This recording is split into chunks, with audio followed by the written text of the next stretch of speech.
Então, pronto. Boa tarde a todos, boa tarde a todas.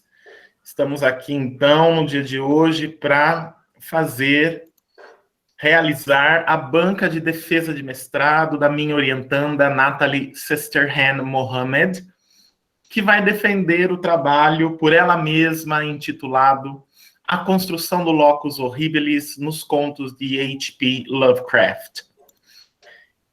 Temos, então, aqui, mais uma vez, uma banca de queridos companheiros de trabalho, professor Alexander Meirelles da Silva, da Universidade Federal de Catalão, professora Karen Volabeth, aqui da Unesp, e vamos lá, então.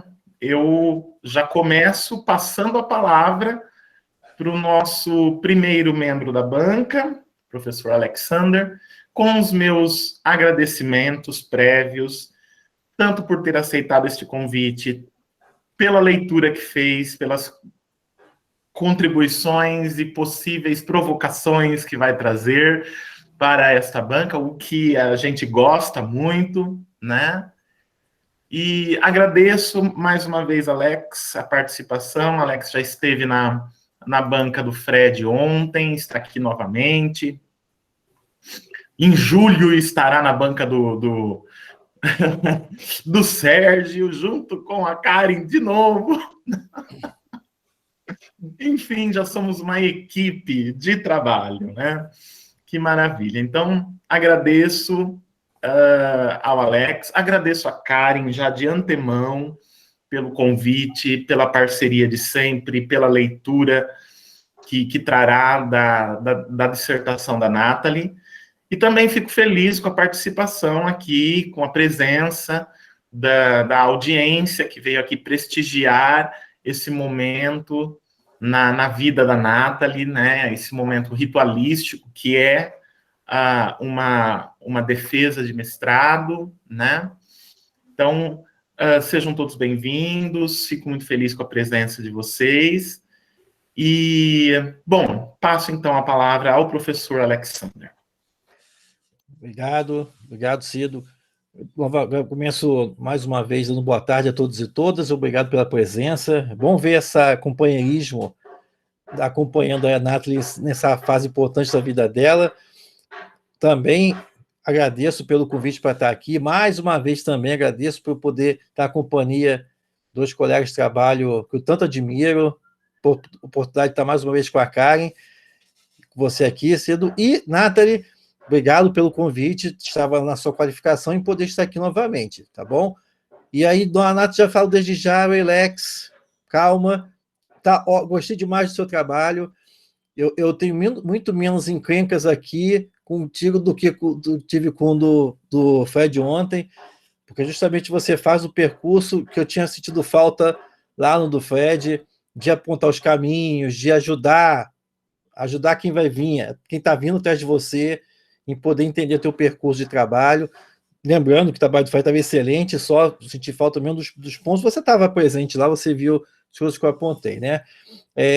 Então, gostei bastante do seu trabalho, parabéns desde já a você e ao próprio Cido pela orientação. Também, assim como no caso dele, eu fiz um paralelo, eu fui comparando o que eu tinha apontado na qualificação aqui com o teu texto, para ver o seu desenvolvimento, né? Então, você está de parabéns por isso, tá? Deixa eu voltar aqui, pegar aqui desde o início. Só um comentário geral. Primeiro, eu gostei muito justamente desse processo de construção, como é que você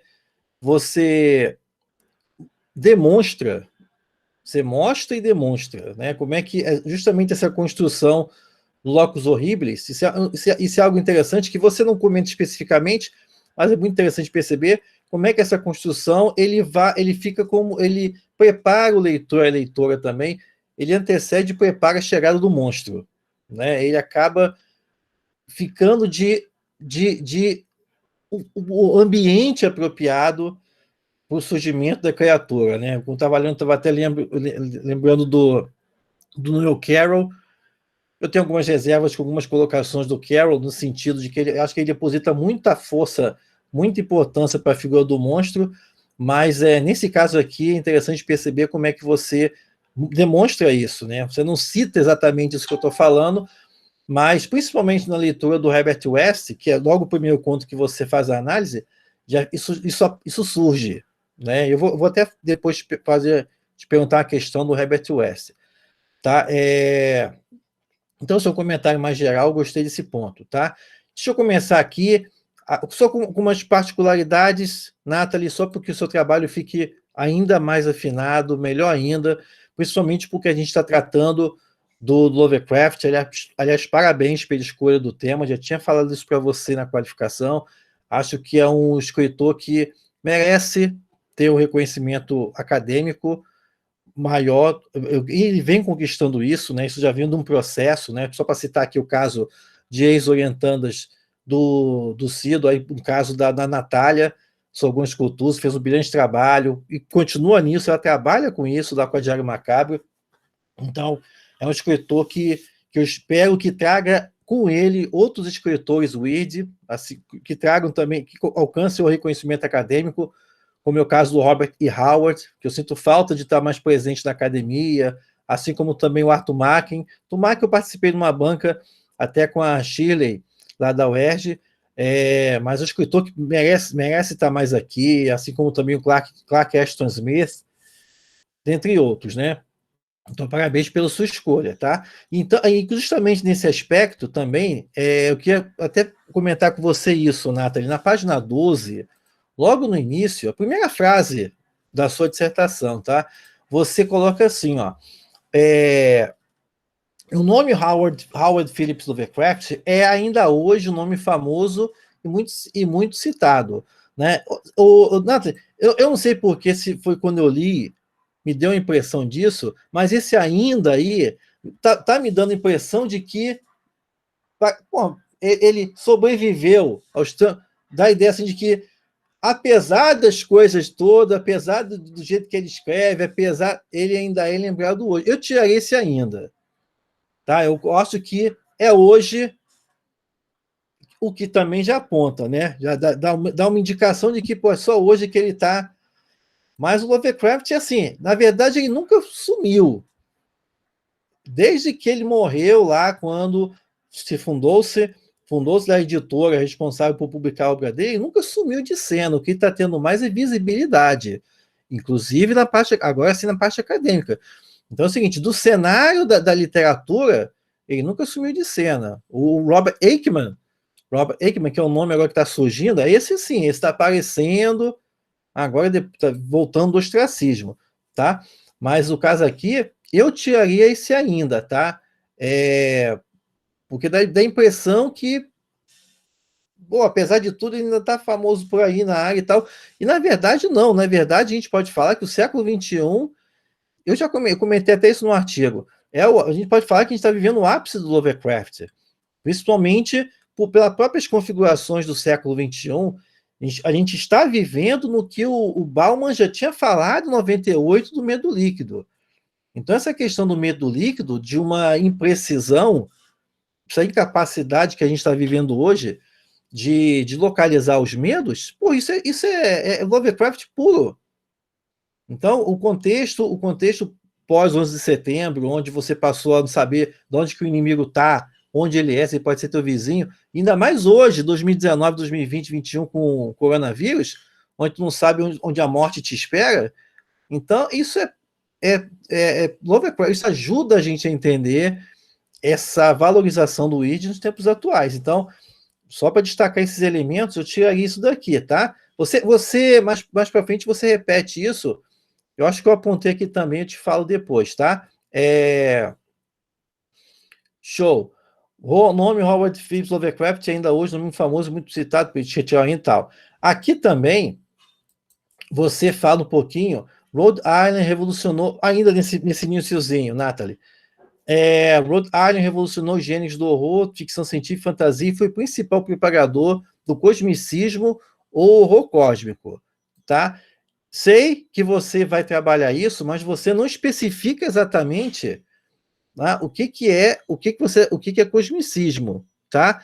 Você só coloca um adendo assim que detalharemos nas páginas seguintes, entendeu? Porque isso é algo estreitamente conectado com Lovecraft, cosmicismo.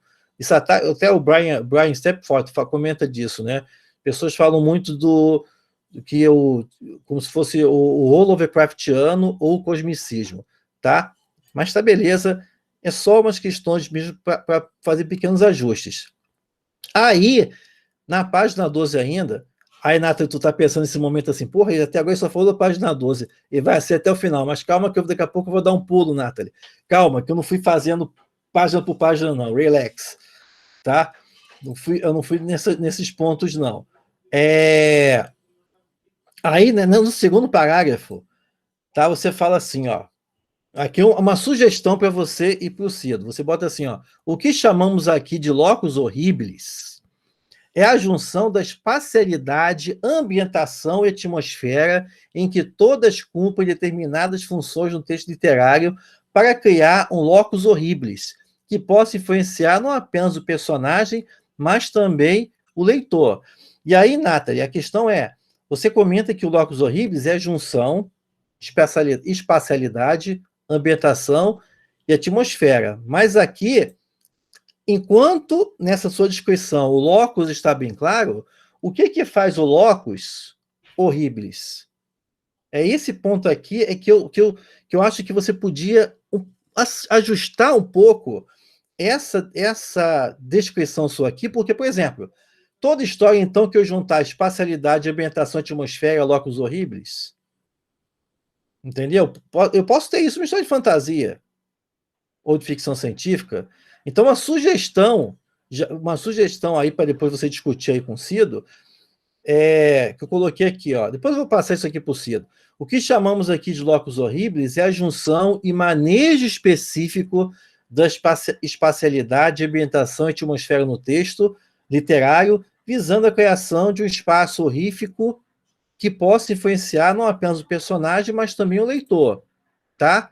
Então, eu vou deixar só uma sugestão para você, para só destacar que, além de ser um manejo específico, esse manejo específico visa a construção de um elemento de horror, né? Daí o nome, que está presente na forma do adjetivo aí, horríveis, né? Então, depois te passo para você e para o Cido essa questão, tá? De que não é tanto manejo, como também é um manejo que visa a criação de um espaço horrífico, ou horrorífico, os dois cabem aí, tá? Também, novamente, na página 14 aqui, ô Nathalie, você comenta no finalzinho da página, tá? Você bota assim, ó, por Lovecraft ser um nome que ainda é muito citado nos dias atuais, acreditamos que esse trabalho possa ser útil, tá? Aí, nessas coisas assim, parece que tu tá se pedindo desculpa, Nathalie, que tu tá falando do Lovecraft. Porra, não, tu tem que justamente bater o pé que você é uma das pesquisadores que está aí marcando presença. Então, de novo, tira esse negócio aqui de ainda, tá?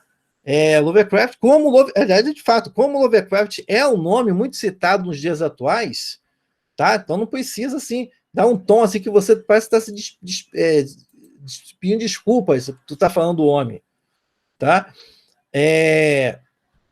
Na página 15, você comenta aqui, lá no iniciozinho, você está falando do gótico, né?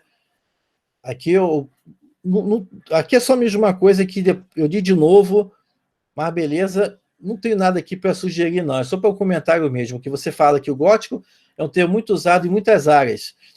A exemplo da arquitetura como estilo de vida, movimento artístico, a literatura, ou nos tempos modernos, as mídias visuais, tá? Aqui no estilos de vida, eu imagino que você está falando da subcultura gótica, é isso? Ah, tá, dos góticos mesmo, da cena musical, né? Então, beleza. Eu até procurei umas outras referências, porque normalmente o termo mais usual é subcultura, mas a própria subcultura, às vezes aparece como cena, mas no geral eles colocam muito. Dentre a breve pesquisa que eu fiz também aparece como estilo de vida, tá? Menos, mas cabe. Então, tranquilidade, tá? Tranquilo. Show. Na página 15 e 16 é só uma questão mesmo de redação, Nathalie, da viradinha da 15 para 16. Você coloca assim, ó, utilizando da virada da 15 para 16, utilizando-se do horror, o medo insano, monstruoso, sobrenatural, maligno e o gótico, surge então para perturbar a superfície calma do... Eu tiraria esse E. Tira esse E antes das aspas, porque aí o texto emenda, tá? Aí fica uma coisa conjunta, fica uma coisa orgânica, né? Uma coisa conjunta é ótimo aqui, não estou falando de ficar algo orgânico. Show. Aqui uma outra coisa na 21 e 22, 21, na página 21, quando 22, é aqui uma pergunta para você, Nathalie. Eu sempre gosto de perguntar isso para todo mundo que pesquisa, todo o trabalho que aparece essas famosas distinções entre a diferença entre terror e horror. Né? Eu sempre gosto de ouvir as diferentes respostas. Né? Aqui não é para... Tá, ok, beleza, tranquilidade. Eu sempre sou curioso para ouvir, principalmente dos jovens pesquisadores e pesquisadoras. Você fala que o terror derivado do latim terrio, assustar, afastar por medo, causa uma sensação física. O horror, em contrapartida, é um efeito psicológico, ele paralisa a mente por consequência, aí você vai desenvolvendo, né? Isso você fala em diferentes momentos. Aí uma pergunta para você depois me falar. Isso aparece muito no cinema. O terror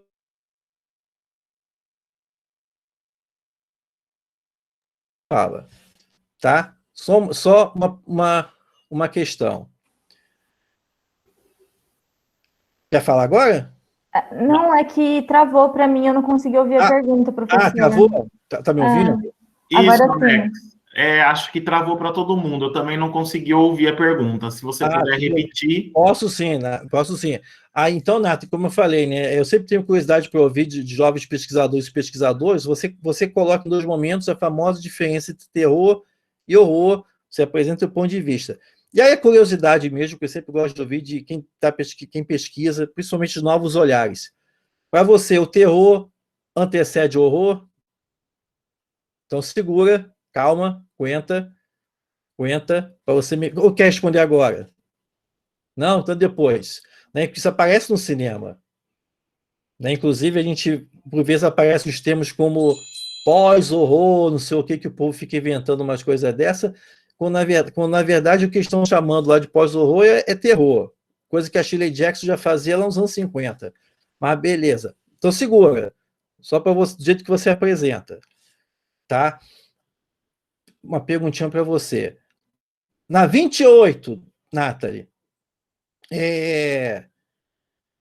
tá, não, na 28 é só uma questão que você repete uma estrutura, que você mais de uma vez, você cita a questão de que espaços, você também está se referindo a espaços oníricos, tá? Mas é só uma questão aqui de... Eu pensei que você tinha repetido o trecho, mas aí eu voltei, não, você escreve de uma outra forma, mundo onírico ou imaginado, tá? Beleza, que também é considerado como um espaço específico. Beleza. Tranquilo. Na 31 é novamente a questão que que eu tinha comentado no início, né? Que quando acontece a junção, você fala a junção das 3, espacialidade, ambientação e atmosfera, cria o que denominaremos aqui locus horribilis. Acreditamos que no caso das obras de Lovecraft, é através do locus horribilis que os efeitos narrativos de horror podem ser percebidos pelos leitores, tá? Então, aqui é só a questão que eu tinha comentado anteriormente, tá? Caso vocês contemplem a questão que eu tinha colocado lá no início, da questão do manejo e do elemento do horror ou do medo, para formalizar a diferença, a arquitetura, a constituição locus horribilis, então você volta aqui também, muda também aí na 31, tá? Só para poder, se você mudar lá, você muda aqui também. Tá bom? Na 75, 75, já estou entrando nas análises, Nathalie, Foi vendo a primeira análise do Herbert West, que, aliás, eu acho super divertida, aquelas histórias lá do Herbert West. É um dos meus filmes favoritos da adolescência, lá do...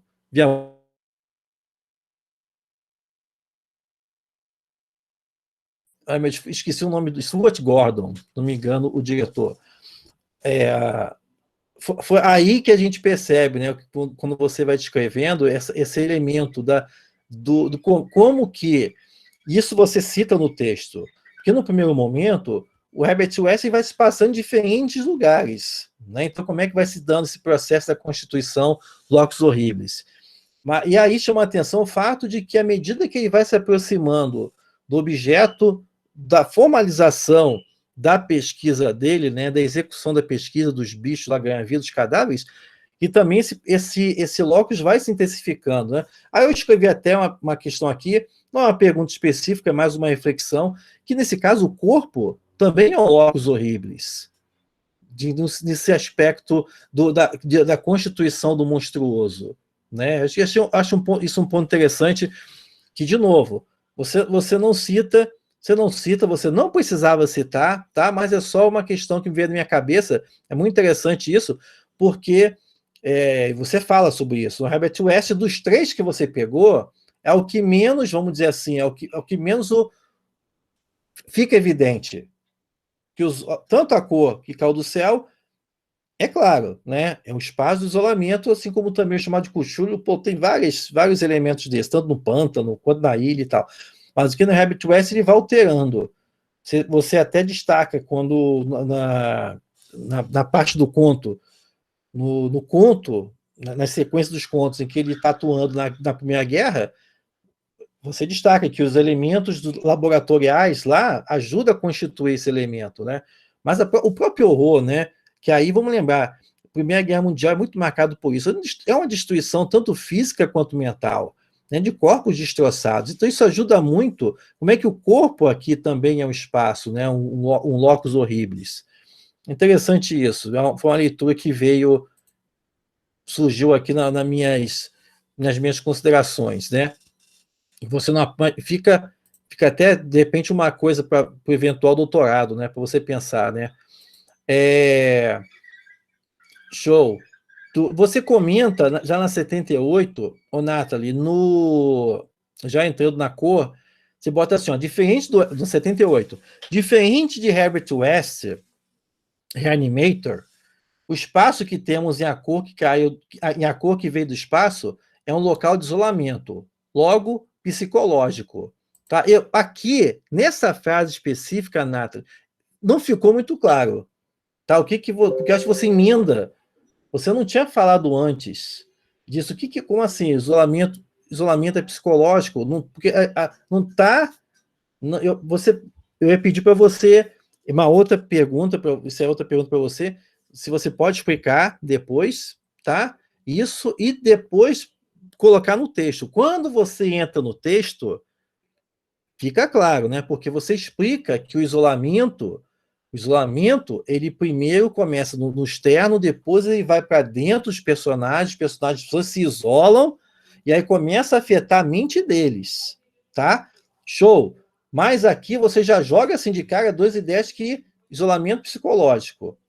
Logo, todo isolamento é psicológico, tá? Então você vai pedir para você estica esticar no sentido de bota umas letrinhas a mais aí, umas palavrinhas, para poder só conectar, né? Por visto que uma vez o isolamento leva a uma degradação psicológica e tal, tá? Beleza, show. Eu gostei que também tranquilidade, chamar de Cthulhu, como você mesmo aponta, né? É a obra-prima do Lovecraft, você cita essas palavras, onde você tem diferentes elementos ali, não é à toa que é o conto mais famoso dele, você vê essa constituição diferente, tanto no sonho, quanto também quando os policiais fazem aquela batida policial lá e vão encontrar o povo da seita lá no pântano, ali já é também, né? Esse é o conto também que a gente começa a ver essas conexões que levaram o Lovecraft também a ter essas acusações, onde fica evidente o racismo dele, a xenofobia também, né? Ele vincula pessoas a lugares específicos, né? E a própria ilha, né? A ilha, então, ali já a descrição dos marinheiros encontrando a ilha e a própria arquitetura irregular da ilha já aponta para isso, né? Nossa mente é acostumada por padrões, né? A gente busca padrões em tudo. Isso aqui é uma formalização arquitetônica do que a Mary Douglas fala lá no Pureza e Perigo, de que a gente busca um padrão. Se a gente não acha um padrão, a gente já fica com o pé atrás, o bicho vai pegar, é o que pode ameaçar nossa integridade física e tal, né? E depois acaba que a criatura, o próprio Cthulhu, é isso, é um ser que atravessa as fronteiras, né? Então perfeito. E eu gostei que aí na sequência, já nas considerações, você resume o que você tinha falado, né? Você apresenta, você alinha e concentra o que cada uma tem de especificidades. Cada locus horribilis aí são diferentes, tá? Eles têm uns elementos em comum, o corpo, por exemplo. De novo, essa questão do corpo é uma, né? Eles sempre preparam, eles ficam de preparação para a chegada do bichão, né? E aí, do bichão, do cadáver que volta e tal. Mas é boa, eu tinha até colocado aqui, você faz esse resumo das configurações do locus horribilis em cada um, e é isso. Tranquilo, belezinha. Foi muito boa. Muito obrigado, Nathalie, pela leitura de um texto. Texto tá um texto educativo, tá um texto didático, né? Nesse sentido de preparar. É um texto assim que eu tenho certeza que quando vier a molecada da graduação vai pegar, vai ajudar eles assim, pô, esse trabalho é bom. Estou entendendo o percurso que ela fez, posso usar. Vou pesquisar esse autor também, tá? Então, parabéns nesse processo. É isso, Cido. Tá ótimo, Alex. Muito obrigado, viu, pelas suas considerações. Então, agora eu passo a palavra para a Nathalie responder, então, a arguição do professor Alex. Bom, vocês estão conseguindo me ouvir tranquilo? Tá. Primeiramente, muito obrigada, professor, por mais uma vez, né, aceitar esse convite. E na qualificação, né, ambos os professores, mas agora falando especificamente com o professor Alex, os seus comentários foram de absurda importância para o trabalho, e eu sei que eu consegui me guiar muito melhor após esses comentários. Então, muito obrigada por mais uma vez estar aqui comentando. E deixa eu ver aqui, eu anotei as coisas que o senhor falou. A primeira coisa que o senhor citou lá no comecinho é quando eu falo ainda hoje, né? Que ele ainda é um nome famoso ainda hoje.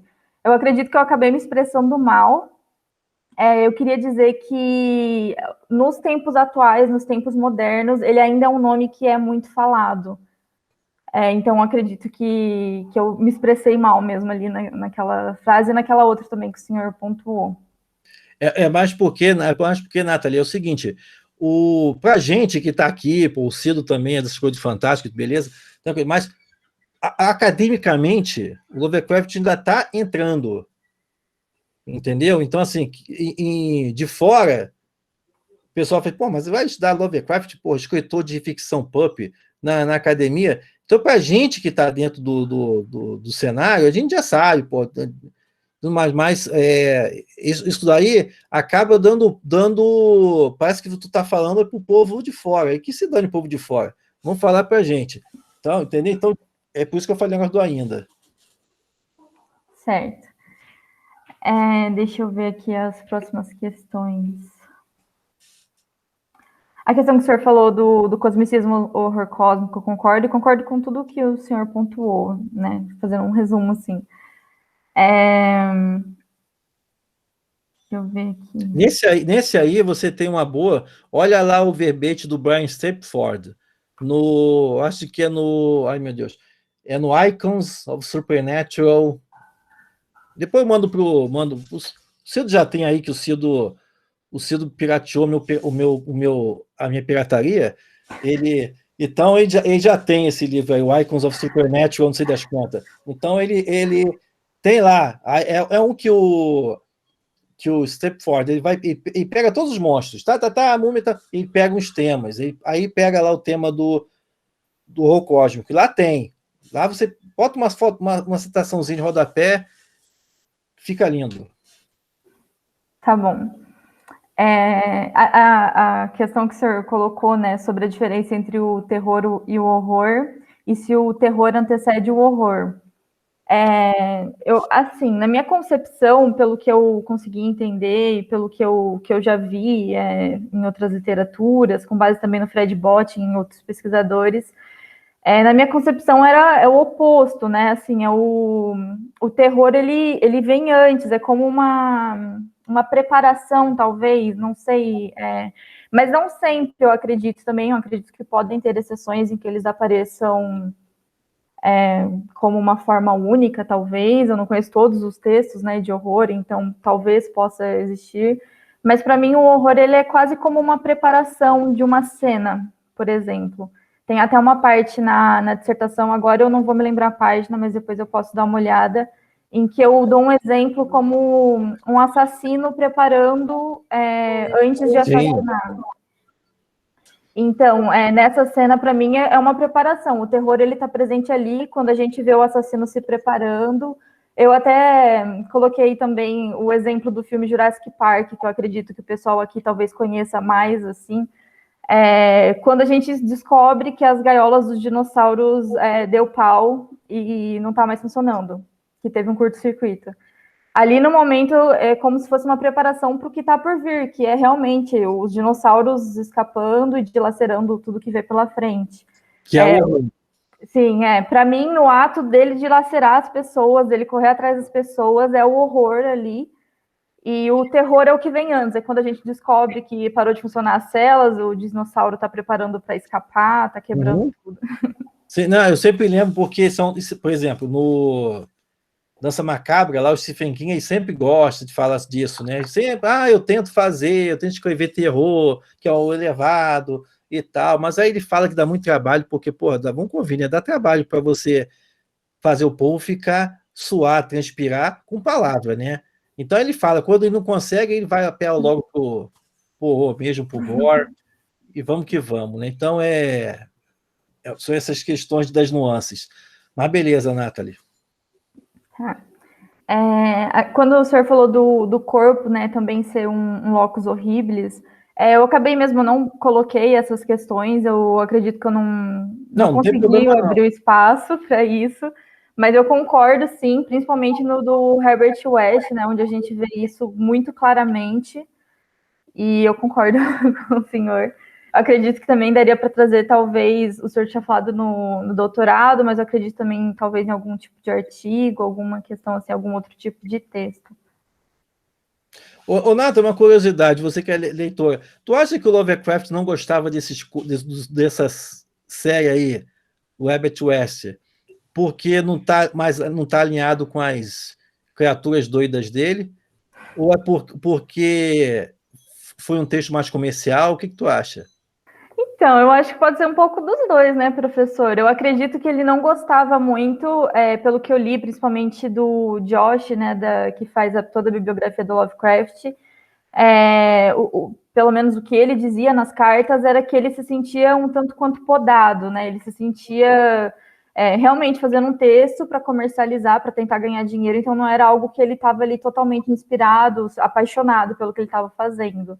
Mas eu também acredito que também possa ter um pouco dessa interferência dele não poder soltar a criatividade a ponto de trazer um novo ser que ninguém nunca tinha visto antes. Pagar boleto é importante. Bom, a questão, né, do espaço de isolamento. Eu acho que eu acabei talvez me confundindo ou não explicando antes mesmo. Como o senhor falou, eu trouxe depois, né, na explicação, o que seria esse espaço de isolamento psicológico. E talvez até uma coisa para eu dar uma revisada agora, porque enquanto o senhor falava, eu lembrei do Herbert West, que eu já coloco como um espaço de isolamento, por ele ser delimitado, né, ser numa casa, ou num laboratório, ou numa fazenda. E o espaço de isolamento psicológico, realmente, eu acabei não explicando ali naquele momento, mas, do meu ponto de vista, o espaço de isolamento, ele pode ser tanto psicológico, quando o senhor perguntou se ele era sempre um espaço psicológico, e do meu ponto de vista, não. Às vezes ele é simplesmente um espaço delimitado, com esse isolamento do mundo externo, vamos dizer assim, né? Um espaço delimitado mesmo. E o psicológico, ele é mais internalizado mesmo, né? Onde você vê a parte psicológica dos personagens mesmo ali. Então, eu preciso dar uma revisada nessa parte mesmo. Inclusive, você, por exemplo, você cita até outros termos, porque, por exemplo, toda vez que você usa corretamente, tá? É só uma questão de variações. Onde tem lugares que você cita locus horríveis, que você poderia, por exemplo, trocar por espaços topofóbicos.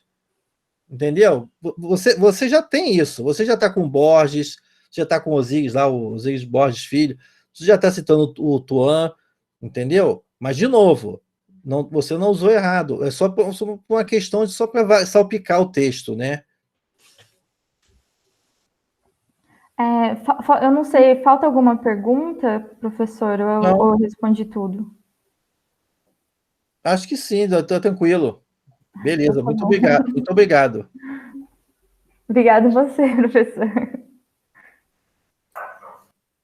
Você falou pro Alex sobre a questão do corpo, Nathalie, como o locus horribilis. Você Falou. comentou. Foi a primeira coisa que ela respondeu. Então tá bom. Alex, satisfeito? Então tá ótimo. Então, muito obrigado, Alex. E é com um imenso prazer que eu passo a palavra, então, para a professora Karen, para fazer suas considerações. Mais uma vez, Karen, muito obrigado pela parceria de sempre, pelo carinho. A palavra é sua. Bom, gente, boa tarde para todo mundo, mais uma vez. Realmente é uma alegria poder acompanhar seu trabalho, Nathalie, estar aqui. Ontem a gente já fez outra banca, mas sempre é bom rever o Cid e o Alexander. Realmente a gente forma uma equipe já, né? E realmente é uma alegria muito grande ver seu trabalho pronto, sabe? A gente participa da qualificação, vê o trabalho, assim, em andamento, e agora tem esse privilégio de ver o seu trabalho pronto. E realmente eu vou fazer minhas as palavras do Alexander. Você fez um trabalho realmente muito bom, que vai ser consultado por muita gente, vai ajudar muitas pesquisas. Eu achei muito, muito boa, assim, essa sua ideia de trabalhar com o espaço nessa sua proposta, né, de locus horribilis. Eu achei realmente uma sacada, assim, muito, muito, muito boa, muito interessante, e que você também emprega muito bem nos seus comentários, nas suas análises, e nesse sentido, assim, já quero te elogiar com essa sua dissertação que eu acho que você fechou agora, assim, de uma maneira muito sólida, um texto realmente muito bom. Eu vou levantar alguns pontinhos, né? Na verdade, eu vou começar pelo mesmo ponto que o Alexander também mencionou, né? Aquelas duas frases suas, né, do Lovecraft. Compare um pouco com o que você escreveu lá na página 38. Lá você diz assim: um dos nomes mais famosos da Weird Fiction é o de Lovecraft. Além de ter sido uma referência desse entre-gênero, o autor foi o principal disseminador no século XX do chamado horror cósmico, uma ramificação do Weird, enfim, que discutiremos adiante. E um pouquinho depois você diz assim: Lovecraft, ele foi um escritor norte-americano que revolucionou os gêneros de horror, ficção científica e fantasia. Sabe, eu vou um pouquinho além do que o Alexander falou, sabe? Eu acho que aquele ainda realmente você tem que tirar de todo jeito, né? Porque diminui, sabe? Diminui muito o Lovecraft. Mas eu acho que não é só isso. Eu acho que você precisava, sabe, não é tirar a frase que está lá adiante, deixa ela lá, porque você está justamente anunciando o que você vai fazer, então ela está perfeitamente, né, lá na 38, 39, as frases estão perfeitas lá, mas eu acho que você tinha que começar com algo, sabe, uma frase forte desse tipo mesmo, dizer, olha, um autor que fez uma diferença imensa, mesmo que ele, né, tem uma parte lá adiante, quando você vai falar da vida dele, quando você diz que em vida ele teve ele teve uma existência muito problemática, não teve o sucesso, não foi reconhecido. Agora, eu também acho assim, tem muitos grandes gênios que foram, assim, muito impressionantes, e por isso mesmo eles não conseguiram reconhecimento em vida. Eles estavam adiante do seu tempo. Então, posteriormente, né, às vezes de um momento para o outro, eles são descobertos, ou gradualmente eles vão entrando, mas é mais adiante que a grande genialidade deles é reconhecida. E eu acho que o Lovecraft é assim. Eu concordo com o Alexander, né? Quer dizer, quando a gente olha a literatura depois dele, quando a gente olha o cinema depois dele, etc, etc, Lovecraft, nossa, ele está aí explícita e implicitamente, mas levou um pouquinho de tempo, né, pelo menos em vida ele não alcançou isso, né, ele teve essa dor, né, do não reconhecimento em vida, né, mas eu acho que você tem que começar seu trabalho, sabe, essa frase inicial, ela tem que ser bombástica mesmo, sabe, você tem que falar algo desse tipo mesmo, né, e você, né, na outra frase também, na 14, né, você vai dar uma contribuição para o estudo desse autor, inclusive como o Alexander falou, né, inclusive dentro da academia, você vai ajudar a carimbar o Lovecraft como um autor estudado e estudável, né, e necessitado de estudos dentro da academia. Então, capricha aí sabe, faz uma frase assim, realmente, que coloque o Lovecraft no lugar que ele merece. Eu lembro, uns anos atrás, eu acho que isso foi 2016, 17, 18, por aí, a revista Abusões, do Rio de Janeiro, né, do Flávio Garcia, lançou um número sobre Lovecraft. E eu lembro que, na época, o Flávio Garcia me chamou e falou, Karen, você conhece alguém no Brasil que estuda Lovecraft? Porque eu quero divulgar e tal. Então, tá certo que isso já faz alguns anos, né, de lá para cá saíram várias edições, e, né, a gente hoje tem editorialmente, né, o Lovecraft muito presente, né, mas mesmo assim, eu acho que aqui no Brasil a gente tem muito poucas pessoas dentro da academia e a gente tem uma fortuna crítica ainda aguardando, né, um reforço. Então, nesse sentido, sua dissertação, ela vem muito bem-vinda e com um papel importante para preencher. Então, carrega aí nas cores e faça uma frase inicial, assim, nesses dois trechos que o Alexander mencionou, sabe, na página 12 e na página 15, eu acho importante você reformular isso, né, deixar isso mais forte mesmo, né. Eu realmente tenho detalhezinhos só, viu, Nathalie? Coisinhas muito pequenininhas para comentar com você. Na página 49, você usa uma expressão que depois eu fiquei pensando, né? Eu não sei se você fez isso, digamos assim, de propósito, ou se a coisa aconteceu, né, enfim, por acaso, né? Na 49 você fala em descrição frenética, e pelo menos na 87 eu também vi um uso semelhante, você fala, ocorrem de forma frenética. Talvez você tenha usado esse termo assim,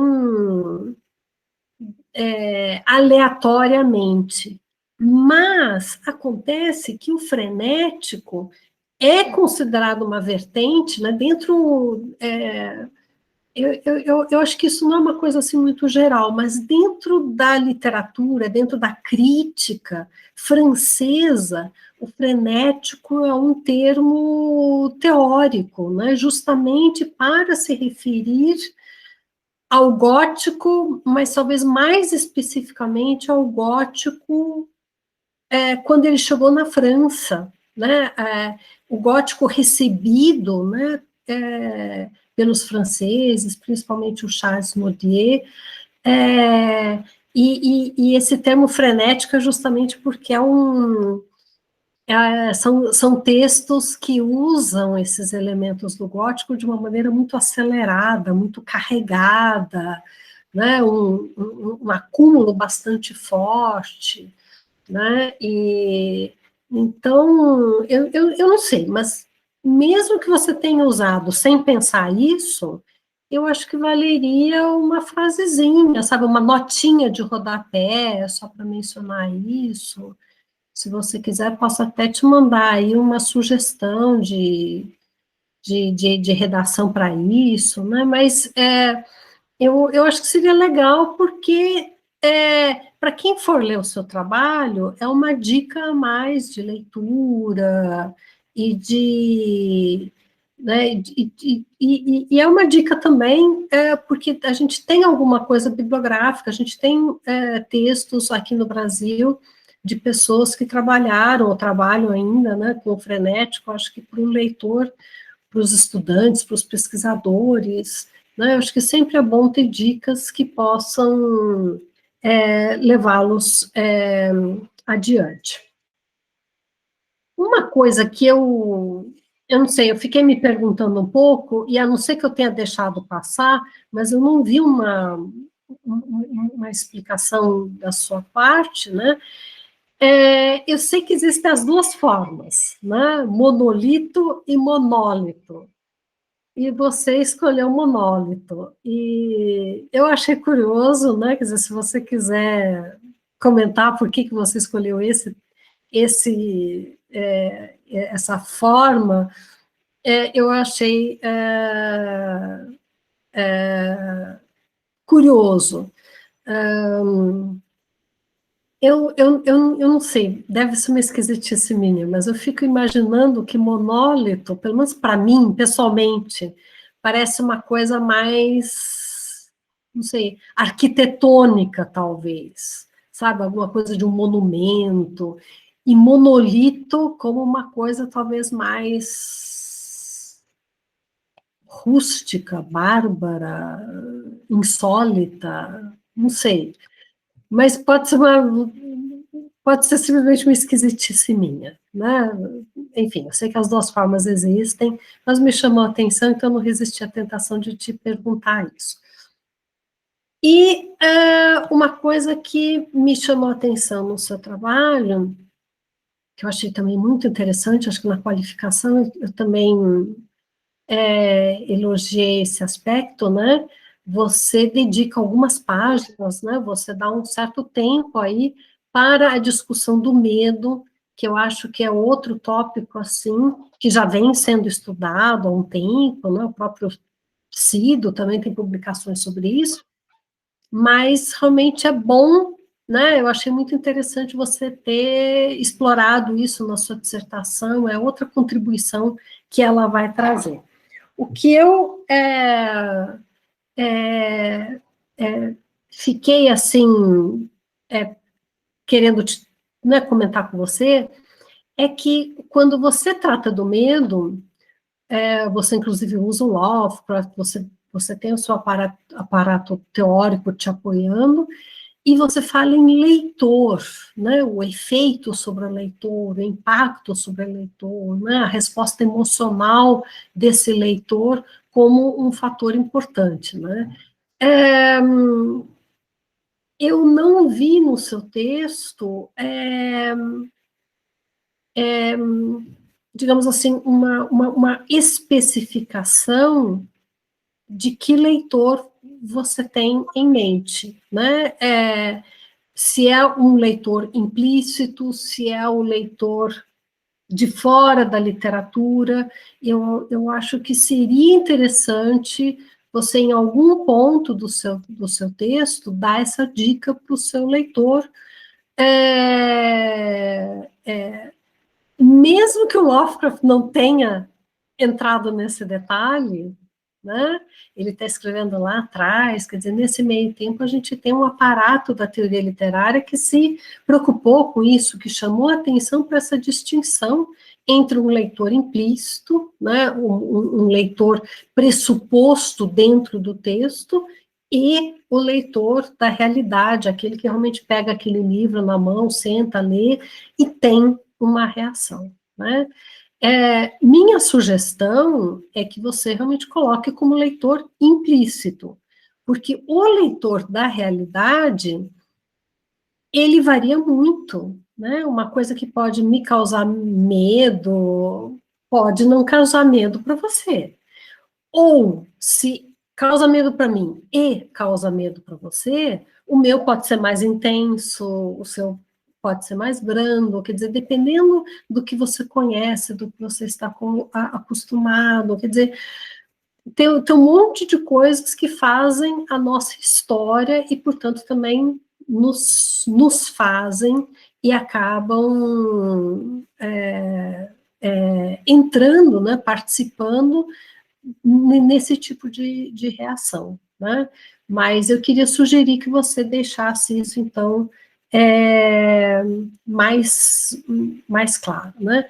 E tem uma frasezinha, isso está lá na página 19, você fala assim: a insegurança, o desconhecimento, sendo os motivadores do medo, fazem com que os seres humanos estremeçam com o escuro. Aí a falta de luz, o escuro transforma o local em desconhecido.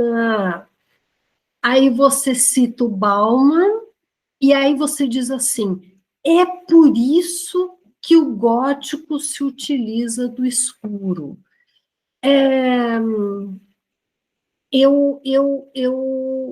Eu acho assim, o que você fez é mostrar, né, você fala da história do medo, que ele acompanha a humanidade desde o início, né, faz parte até do nosso instinto de sobrevivência, você mostra o que é o medo, quando ele aparece, você mostra como a literatura gótica aproveita esses elementos, né, traz para dentro do texto todos esses, né, como você fala aqui, todos esses motivadores do medo, né, então você, digamos assim, você mapeia isso.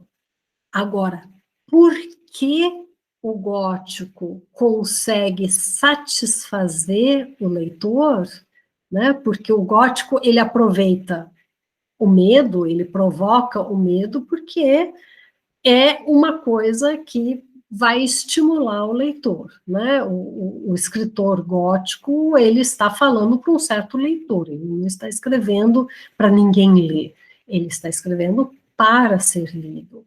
Então, você passa um bom tempo do seu texto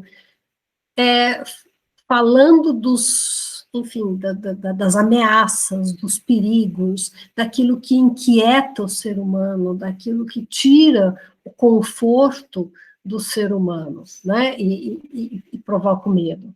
Agora, por que esse medo é satisfatório? Por que esse medo pode ser prazeroso dentro de uma obra literária? Isso você não explica. E com essa frase, é por isso que o gótico se utiliza, eu, pelo menos, quando eu fiquei lendo, eu achei que era nesse momento que você ia justamente entrar nessa discussão. E você não entra. Então, minha sugestão é você mudar essa frase, porque para você agora explicar por que o texto gótico, a literatura de horror, por que isso satisfaz, aí você teria que agora entrar por outras leituras, buscar outras fontes. Então, eu sugiro que, ao invés disso, simplesmente mude essa frase, não se comprometa, não faça seu leitor esperar uma resposta que não faz parte do seu objetivo, você não está, não faz parte do propósito da sua dissertação, dar esse tipo de explicação, né? Poderia ser, mas eu acho que você tem outros propósitos. Então, minha sugestão é apenas assim, mude essa frase lá na página 19 para o leitor não ficar esperando uma coisa que eu acho que, enfim, não seria necessário. Acho que aí você teria que ler, inclusive coisas assim, sei lá, substâncias do nosso corpo, hormônios, como é que isso funciona. Acho que isso te leva super para longe do Lovecraft e não é o caso disso. Então, seria isso. Basicamente, o que eu tinha a comentar seria isso, né? Eu queria ainda dizer que eu gostei muito da escolha do seu corpus, você justificou, né, de uma maneira muito interessante, né, a escolha desse corpus, e eu achei que as análises, né, graças ao corpus, né, aos contos que você escolheu, e inclusive a ordem pela qual você optou por expor as suas análises, criou um conjunto de comentários que, na minha opinião, vão num crescendo muito interessante, né? Eu acho que você consegue fazer análises assim, bastante detalhadas. Confesso que fiquei um pouco ressentida de você nem mencionar o Frankenstein quando você trabalhou com Herbert West, né? De certa forma, eu sinto mais o tom na cor que veio do espaço, mas, enfim, isso também são outras discussões, mas eu acho que você fez análises muito densas, muito interessantes, e como eu disse no início, você realmente se propôs, né, você tem uma proposta do locus biblis, e você realmente realiza essa análise, você realmente mostra isso de uma maneira muito didática, né, como o Alexander falou, muito clara. Você realmente leva o leitor, né, você pega o leitor pela mão e leva pelas paisagens do Lovecraft, e eu tenho certeza que você vai transformar muita gente em leitor, né? Quem não era em leitor de Lovecraft, e quem já era, eu acho que você vai deixar, não apenas como um leitor, mas como um fã de Lovecraft. E isso é uma coisa que nem todo mundo consegue. Eu acho que tem trabalhos acadêmicos que se perdem tanto em abstrações, em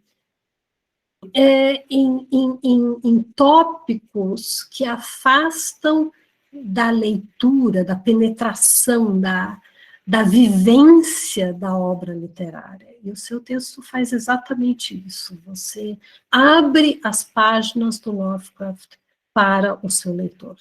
Isso realmente deixa o seu trabalho assim, um potencial, assim, sabe, de contribuição, né, para a área que realmente, assim, merece os elogios mesmo, viu, Nathalie? Você está de parabéns. Então é isso, veja aí o que você quer comentar, o que você acha que quer responder ou não, e fique à vontade. Obrigado, Karen, pelas considerações. Então, eu passo a palavra para a Nathalie fazer a sua resposta, professora Karen. Obrigada, Cido. Primeiramente, obrigada, professora Karen. Como eu falei na hora da resposta para o professor Alex, eu agradeço a sua presença mais uma vez aqui. Seus comentários foram muito importantes na época da qualificação, nortearam o meu trabalho, assim, juntamente com os comentários do professor Alex. Então, muito obrigada por mais essa contribuição. E eu também anotei as perguntas aqui e vou começar falando pela primeira, que foi a questão da primeira frase, que o professor Alex também chegou a comentar. E realmente foi uma frase assim que foi de forma errada, né? Saiu de forma errada, usei algumas palavras que bom, não consegui me expressar, né? Isso acontece. Agora você vai ter um tempinho para repensar essas duas frasezinhas.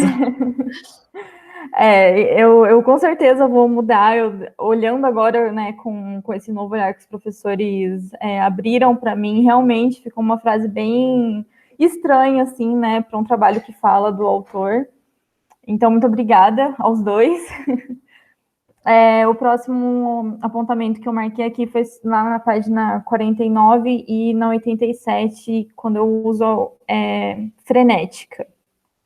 Eu não sabia que era uma vertente teórica, talvez tenha sido falha minha em não pesquisar, mas eu nunca tinha visto isso como uma vertente teórica mesmo.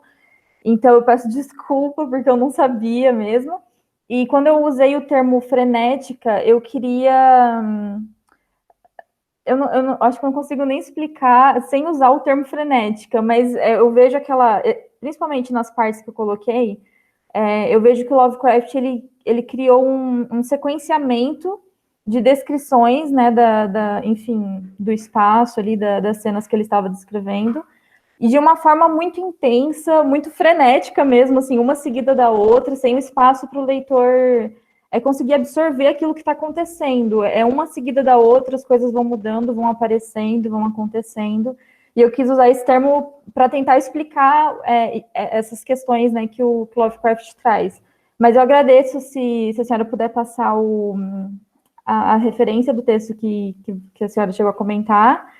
E aí eu com certeza eu coloco, né, uma nota de rodapé, como a senhora mesmo tinha dito. Sobre a questão do monólito ou monolito, né? Eu vou confessar aqui que durante a minha pesquisa, durante o meu processo de escrita, eu também fiquei na dúvida em como escrevia, porque o texto do Lovecraft estava escrito monolito, e eu fiquei na dúvida se seria uma questão da tradução da época, se essa palavra teria mudado, né? Eu até cheguei a pesquisar e sempre aparecia um monólito, com um acento. Então, eu confesso que, assim, foi ingenuidade minha de achar que era a mesma coisa, que as duas coisas se referiam à mesma coisa. Eu não sabia que existiam tipos de monolitos ou monólitos, mas eu vou pesquisar para entender melhor como que o Lovecraft está tentando passar. Do meu ponto de vista, é realmente em relação a uma questão arquitetônica mesmo, quando ele está descrevendo a cena de uma forma bem... com conceitos arquitetônicos mesmo, assim, ele trata até o termo... Agora eu não vou me lembrar, eu teria que pegar lá na página, mas tem um termo ciclópico. É um termo usado na arquitetura, e durante a minha pesquisa eu descobri isso, eu até trouxe, eu acho que, se eu não me engano, numa nota de rodapé sobre isso. Então, eu acreditava que seria exatamente essa questão arquitetônica mesmo, mas eu vou dar uma pesquisada melhor nisso e resolvo. E mando para a senhora, se a senhora aprova.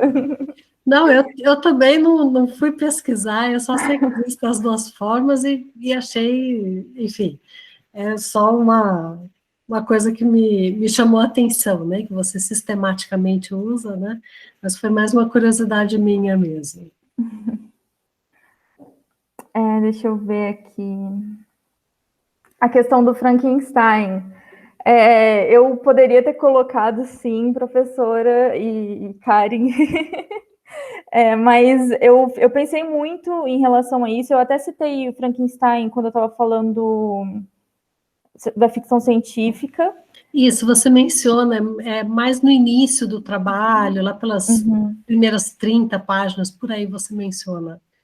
Sim, E eu pensei muito se eu colocava, porque eu vejo, obviamente, semelhanças imensas entre os dois textos, e nesse processo, enquanto eu escrevia, eu pensei em deixar de fora para talvez trazer isso em algum artigo em que eu pudesse me debruçar realmente sobre esses textos, numa comparação mais intensa mesmo, porque ali no espaço da dissertação eu não conseguia encaixar de uma forma que eu saísse muito do meu tema, né? Eu gostaria de falar de forma bem intensa sobre isso, porque tem muitas semelhanças, obviamente. Então, foi por isso que eu não citei, mas eu poderia ter colocado talvez uma frase ali para lembrar o Frankenstein ali, fazer uma homenagem a ele. E agora eu não sei dizer se tem mais coisa. Deixa eu ver aqui o que eu escrevi. Era só isso, professor? Eu esqueci de responder alguma coisa?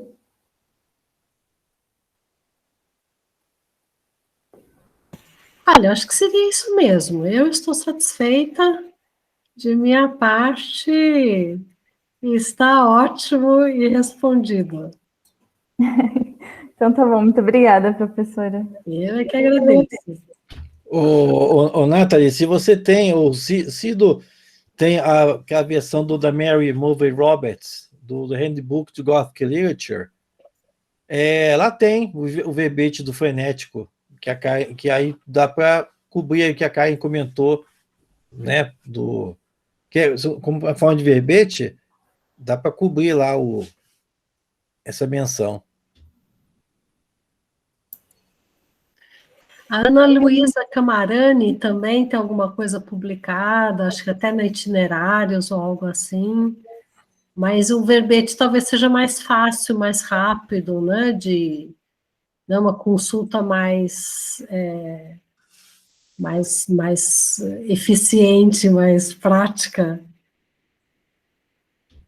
Sim, sim, com certeza. Eu nem cheguei a falar, gente, sobre o frenético com a Nathalie, porque eu achei que ia confundir demais as coisas, já que o frenético é de uma tradição francesa. Eu não sei até que ponto Lovecraft estava familiarizado com isso, eu acho que não estava, né, familiarizado com a questão do frenético francês, né, pelo menos o que eu sinto muito, né, quando leio principalmente o horror sobrenatural em literatura, é que o Lovecraft, na sua xenofobia anglófona, né, aliás, a sua xenofobia absoluta, né, era exclusivamente anglófona, né, então, com certeza a Nathalie não conhecia esse termo teórico de verdade, Karen. Sabe, Nathalie, você usa o termo outras vezes na dissertação. Não tantas, mas eu acho que mais uma ou mais duas vezes. E ali fica bem claro que você está falando da palavra, digamos assim, descompromissadamente. Mas nessas duas páginas eu fiquei na dúvida. Ali eu pensei, puxa, que vez tem uma alusão ou não, né? Por isso que eu resolvi mencionar. Mas, sabe, Cido, também é questão de você decidir, porque não necessariamente a Nathalie precisa... Eu pensei assim, se for colocar, seria uma notinha de uma linha, algo assim bem curto, né? Você poderia até dizer, Nathalie, olha, não é o caso de fazer qualquer relação, mas apenas para deixar, né, para constar, existe o gênero fené, o gênero, né, a vertente francesa, gótica, enfim. Ou não, isso também é uma questão de, sei lá, né, é uma decisão de vocês, eu acho que não é indispensável isso, não. Eu acho importante, Karen, para não criar nenhum tipo de confusão, né? Porque realmente. É nisso aqui, Nathalie, ó. Isso, da Mulvey Roberts, né? Se não tem, depois te passo. Aí tem aqui o verbete, Frenetic School. Aí tem aqui que tá curtinho, Tá, e aí você vê também a fonte aí da Karen, depois você junta os dois elementos e coloca, tá? Aí tem um verbete aqui do Phonetic Scroll. Tem esse, Cid? Esse livro eu não tenho, Alex. Não sei se eu tenho na minha biblioteca virtual aqui, eu vou dar uma olhada. Tá, depois te passo então. Por favor, por favor. Mas muito obrigado por vocês terem mencionado a questão do frenético. É importante. Eu acho que uma nota de rodapé, pelo menos, né, dizendo que, olha, usaremos a palavra frenético aqui, mas isso não faz referência à escola francesa do frenético. Eu acho que isso clarifica e não gera nenhum tipo de dúvida, né? Que se você, Karen, sentiu uma dúvida em relação ao uso desse termo em algumas páginas do trabalho, é porque então essa dúvida pode ser causada em outras pessoas também, né? Então, de qualquer forma, eu sugiro que seja uma coisa bem rápida, viu, Nathalie? Porque não é uma coisa para você ficar lendo textos e, sabe, é coisa de uma linha ou duas só para constar e acabou, é coisa rapidinha. sim, sim. Karen, satisfeita, então? Totalmente. Então tá ótimo. Então, bom, agora nós passamos então ao momento da deliberação da banca, né? A banca vai deliberar sobre a arguição que foi feita, sobre a dissertação apresentada. E aí, gente, eu vou consultar Karen e Alex o que vocês acham de nós entrarmos naquela sala paralela, na dimensão paralela, o mesmo link de ontem, aquele que eu mandei no e-mail para vocês, para o Fred, a gente entra naquele link paralelo e a nossa dimensão paralela aí, bem ao estilo, bem ao gosto do próprio Lovecraft, né? E então nós vamos, a professora Karen e o professor Alex, nós vamos nos retirar para a sala paralela, vamos fazer a deliberação, vamos emitir um parecer, então vai demorar um pouquinho, tá, Nathalie? Não fique preocupada e nem desesperada, a audiência também, não fiquem preocupados ou desesperados, demora um pouquinho mesmo, porque a banca vai precisar emitir um parecer circunstanciado, né? Vai precisar criar um texto de parecer, tá bem? Então, nós vamos nos retirar dessa sala. Vocês podem continuar aqui, podem conversar, fiquem à vontade, tá bem? E assim que nós tivermos fechado, né, o parecer, eu retorno, então, juntamente com a banca, para divulgarmos. Eu vou parar a gravação, tá? Então, vocês fiquem inteiramente à vontade para ficar por aqui, conversar, para sair no banheiro, voltar, tá bom? E logo mais a gente retorna, tá bem? Até já, então.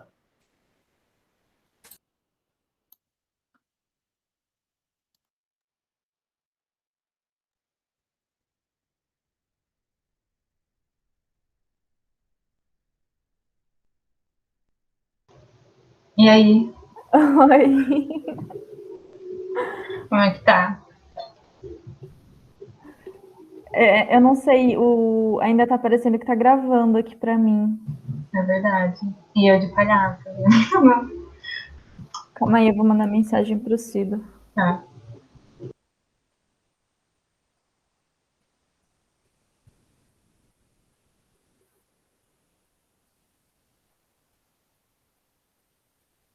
Eu acho que dependendo até você consegue parar, Nath, mas não sei se é o caso. Porque eu consigo parar, mas eu não vou fazer nada. Não dá problema. Mas... Eu não sei onde aparece que... Ah, o Cido voltou.